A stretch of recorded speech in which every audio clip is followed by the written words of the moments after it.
ሰላም እንዴት ናችሁ? የተከበራችሁ የቲክቶክ ቤተሰቦቼ ባለፈው ስለ አፋር ቤት በደንብ አሳይቻችሁ ነበረ እና ውስጡን በደንብ አሳይን፣ እንዴት ነው ምን አይነት እቃ ነው የሚይዘው፣ ተንቀሳቃሽ ቤት ነው ብለሽኛል ነው ውስጡን በደንብ አሳይን ብላችሁ ነበረ። ያው ጥያቄያችሁን መልስ እዚህ ተገኝቻለሁ። ተከተሉ። ኦኬ ሙሉ ቤቱን ላሳያችሁ። እዚህ ጋር መጠጫዎቿ፣ መሰራሪያዎቿ፣ ድስቶቿ፣ ሳህኖቿ ቀለል ባለ መንገድ አለ።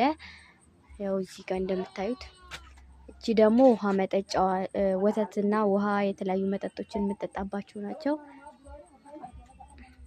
ያው እዚህ ጋር ጎበር አለ። ሙሉ ቤቱ ያው ቀለል ያለች ነች፣ ተንቀሳቃሽ ቤት ነች። ይሄ ደግሞ መተኛቸው ነው። መተኛቸውን ይኸው ላሳያችሁ። በእኛ አልጋ እንደምንለው ማለት ነው። አያችሁት? ይሄን የመሰለ አልጋ መተኛ ምሰራው ማነች ካላችሁኝ አሁንም ሴቷ ነች። ከዚህ ከላዩ ላይ እንዳይቆረቁራቸው በእኛ ጋዴታ ወይም ቀጢፋ ይባላል። በእናንተም እንደሚባል አላቅም። ያው ይሄን ታነጥፍበታለች። በረሃ ስለሆነ ቢንቢ እንዳይገባ አጎበሯን ትወጥራለች። ዛንዝራዋን ያለ ዛንዝራ ተኛም። ያው እንደዚህ እንወጥርና እዚህ ጋር ከልጆቿ ጋር ትተኛለች። እንዴት ነው አያችሁት? የአፋርን ባህላዊ ቤት ይህን ይመስላል ማለት ነው።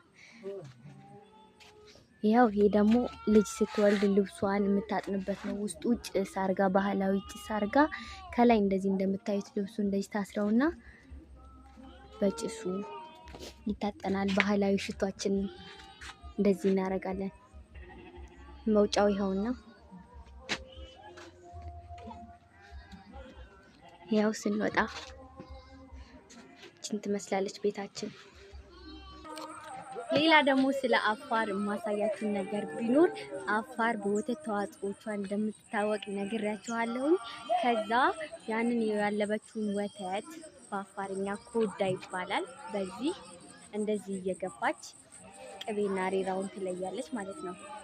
እጇ ስራ ከያዘ ወይ ደግሞ ከብቶቿን እየነዳች ዱላ ምናምን ትችላለች። ወደ እረኝነት ቦታ ወደ እርሻ ስትወስድ ይሄን ኮዳውን ወደ እረኝነት ስትሄድ እንደዚህ በወገቧ አዝላ አያችሁት? እንደዚህ በወገብ ይያዝና ወደ እረኝነት ስትሄድ እንደዚህ በተራመደሽ ቁጥር ቦጭ ይላል። ከዛ አሬራና ቅቤ ይለያል ማለት ነው።